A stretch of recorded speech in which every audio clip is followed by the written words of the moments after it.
அனைவருக்கும் வணக்கம். Welcome to Lotus NEET biology Tamil YouTube channel. So நம்மளுடைய யூடியூப் சேனலில் நம்ம இன்றைக்கி பார்க்க போகிற வீடியோ 10ஆம் வகுப்பு தமிழ் புத்தகத்திலிருந்து இயல் 1லிருந்து லைன் பை லைன் எடுக்கப்பட்ட வினாவிடைகள் தான் பார்த்துட்ருக்கோம். ஸோ ஆல்ரெடி வந்து பண்ணாக்கா பார்ட் 1ல் வந்து பண்ணாக்கா ஒரு 25 கொஷின்ஸ் பார்த்துருக்கோம். ஸோ இப்போ நம்ம பார்க்குறது வந்து பண்ணாக்கா பார்ட் 2. இதே மாதிரி வந்து பண்ணாக்கா பார்ட் 3, பார்ட் 4 மொத்தம் 4 பார்ட் வந்து பண்ணாக்கா அந்த வீடியோ வந்து பண்ணாக்கா மேக் பண்ணியிருக்கோம். ஸோ இதில் நம்ம இன்றைக்கி பார்க்க போகிறது கொஷின் நம்பர் 26.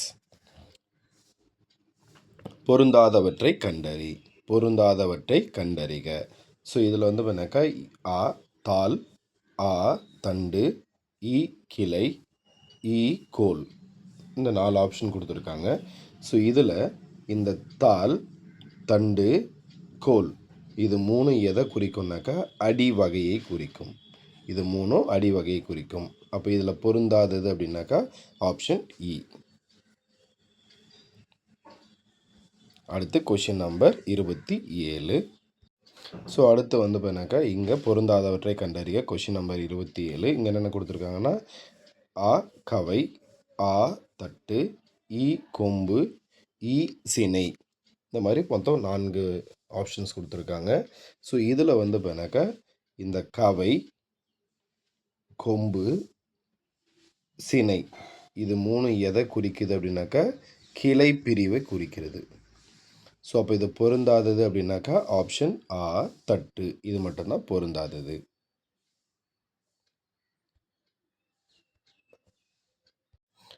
அடுத்து கொஷின் நம்பர் 28.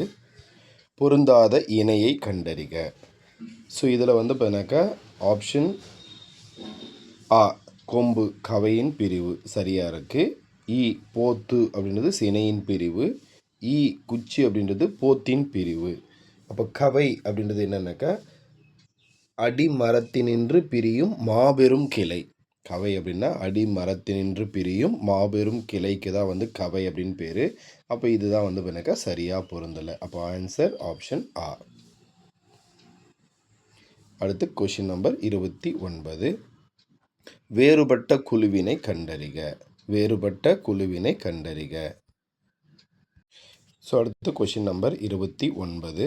ஸோ இங்கே வந்து பார்த்தீங்கன்னா வேறுபட்ட குழுவினை கண்டறிகன்னு கொடுத்துருக்காங்க. ஸோ இப்போது ஆ தண்டு, தாள், கோல், தூறு, ஸோ இது எல்லாமே வந்து பார்த்தீங்கன்னாக்கா அடி வகையை குறிக்கிறது.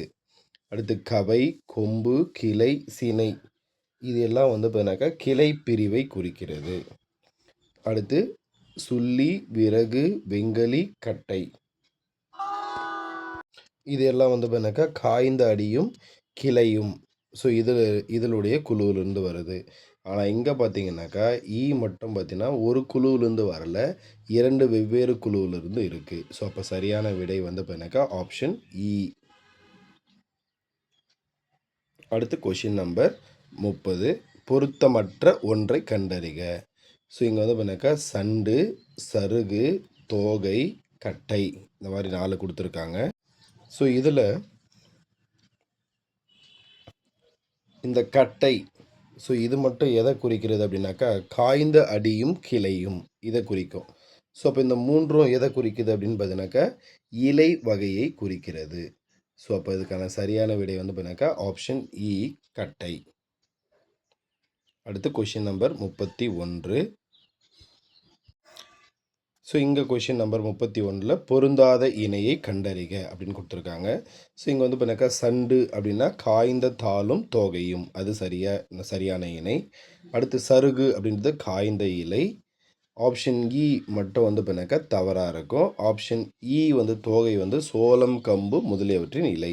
ஆப்ஷன் இ தாள் அப்படின்றது என்ன அப்படின்னாக்கா நெல், புல் முதலியவற்றின் இலையை குறிக்கும். ஸோ நெல், புல் முதலியவற்றின் இலையை குறிக்கும். எது அப்படின்னாக்கா தாள். அப்போ இது சரியான பொருந்தாத இணை அப்படின்னாக்கா ஆப்ஷன் இ. அடுத்து கொஷின் நம்பர் 32. வேறுபட்ட குழுவினை கண்டறிக. ஸோ இங்கே கொஷின் நம்பர் 32 வேறுபட்ட குழுவினை கண்டறிக. இதற்கான சரியான விடை வந்து பண்ணாக்கா ஆப்ஷன் இ. இ கருக்கல், கச்சல், கொத்து, குலை. ஸோ இதில் வந்து பண்ணாக்கா கருக்கல், கச்சல் இது ரெண்டும் வந்து பண்ணாக்கா பிஞ்சு வகையை குறிக்கும். ஸோ கொத்து, கொலை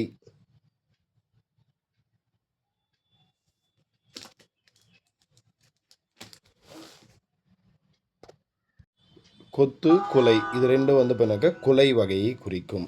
அப்போ இது ரெண்டு மட்டும் வேறுபட்ட 2 குழுவிலிருந்து வந்திருக்கு. அப்போ இது மூன்றும் ஒரே குழுவை சேர்ந்தது. அப்போ சரியான விடை வந்து ஆப்ஷன் இ கருக்கல், கச்சல், கொத்து, குலை. அடுத்து கொஷின் நம்பர் 33. தும்பி இச்சொல்லின் பொருள். தும்பி இச்சொல்லின் பொருள். இதற்கான சரியான விடை ஆப்ஷன் ஆ வண்டு. ஆப்ஷன் ஆ வண்டு. அடுத்து கொஷின் நம்பர் 34. தாவரங்களின் இலை வகைகளை குறிக்கும் சொற்கள். சரியானவற்றை தேர்ந்தெடுக்க. தாவரங்களின் இலை வகைகளை குறிக்கும் சொற்கள் சரியானவற்றை தேர்ந்தெடுத்துக்க. ஸோ அப்போ இங்கே வந்து பார்த்தீங்கன்னாக்கா தாவரங்களுடைய இலை வகையை கொடுத்துட்டாங்க. ஸோ அப்போ ஆப்ஷன் ஈயில் பாருங்கள், சண்டு இது வராது.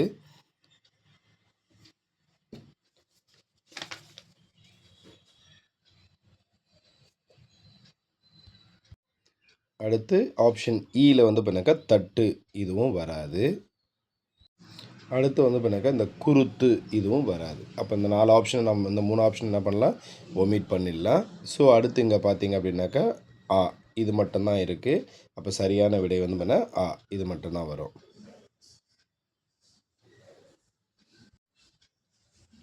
அடுத்து கொஷின் நம்பர் 35. நாடும் மொழியும் நமதிரு கண்கள் என்று பாடியவர். நாடும் மொழியும் நமதிரு கண்கள் என்று பாடியவர். இதற்கான சரியான விடை ஆப்ஷன் ஆ பாரதியார். ஆப்ஷன் ஆ பாரதியார். அடுத்து கொஷின் நம்பர் 36.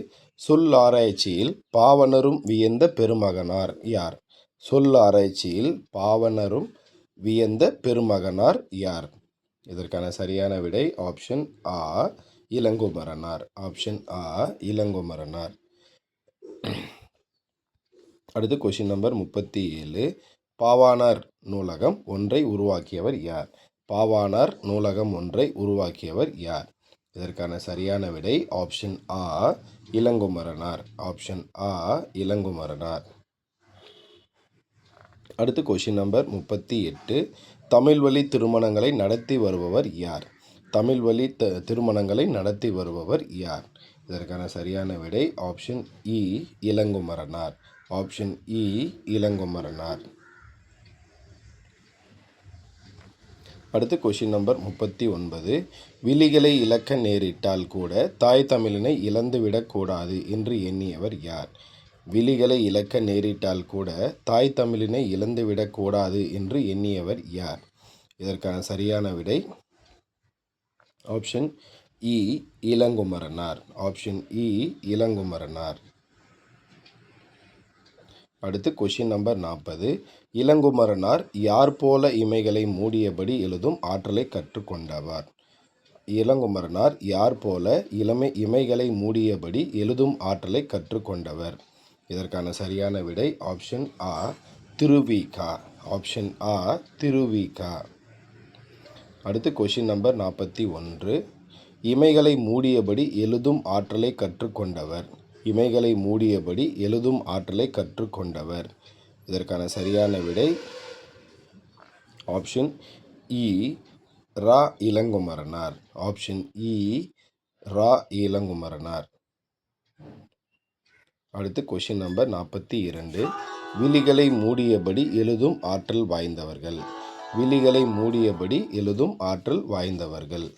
ஸோ இதற்கான சரியான விடை ஆப்ஷன் ஆ திருவிகா இளங்குமரனார். திருவிகா இளங்குமரனார். அடுத்து கொஷின் நம்பர் 43. தமிழ் தென்றல் என்று போற்றப்பட்டவர் யார்?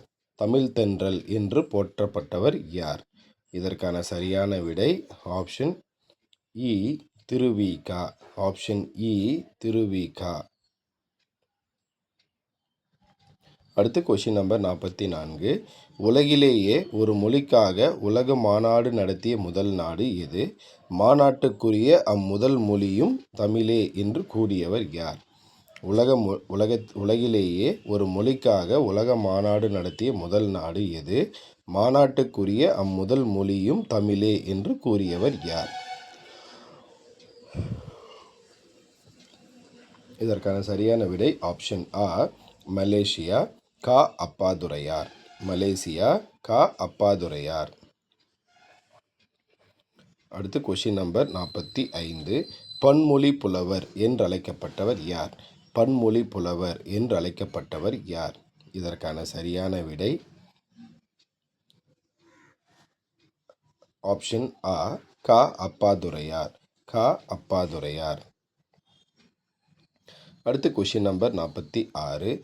சம்பா நெல்லின் உள் வகைகள் எத்தனை? சம்பா நெல்லின் உள் வகைகள் எத்தனை? இதற்கான சரியான விடை ஆப்ஷன் ஆ 60. ஆப்ஷன் ஆ 60. அடுத்து கொஷின் நம்பர் 47. மொழி ஞாயிறு என்றழைக்கப்பட்டவர் யார்? மொழி ஞாயிறு என்றழைக்கப்பட்டவர் யார்? இதற்கான சரியான விடை ஆப்ஷன் ஆ தேவநேய பாவாணர். தேவநேய பாவாணர். அடுத்து கொஷின் நம்பர் 48. தமிழ் சொல்வளம் என்னும் கட்டுரை இடம்பெற்றுள்ள நூல் எது? தமிழ் சொல்வளம் என்னும் கட்டுரை இடம்பெற்றுள்ள நூல் எது? இதற்கான சரியான விடை ஆப்ஷன் ஆ சொல்லாய்வு கட்டுரைகள். தேவநேய பாவாணர். சொல்லாய்வு கட்டுரைகள். தேவநேய பாவாணர். அடுத்து கொஷின் நம்பர் 49. ஒரு நாட்டு வளத்திற்கு தக்கபடியே அந்நாட்டு மக்களுக்கு எது அமைந்திருக்கும்? ஒரு நாட்டு வளத்திற்கு தக்கபடியே அந்நாட்டு மக்களுக்கு எது அமைந்திருக்கும்? இதற்கான சரியான விடை ஆப்ஷன் ஆ அறிவொழுக்கம். ஆப்ஷன் ஆ அறிவொழுக்கம். அடுத்து கொஷின் நம்பர் 50. செந்தமிழ் சொற்பிறப்பியல் அகரம் முதலி திட்ட இயக்குனராக பணியாற்றியவர் யார்? செந்தமிழ் சொற்பிறப்பியல் அகரம் முதலி திட்ட இயக்குனராக பணியாற்றியவர் யார்? இதற்கான சரியான விடை ஆப்ஷன் ஆ தேவநேய பாவாணர். ஆப்ஷன் ஆ தேவநேய பாவாணர். அடுத்த வீடியோவில் சந்திப்போம். நன்றி, வணக்கம்.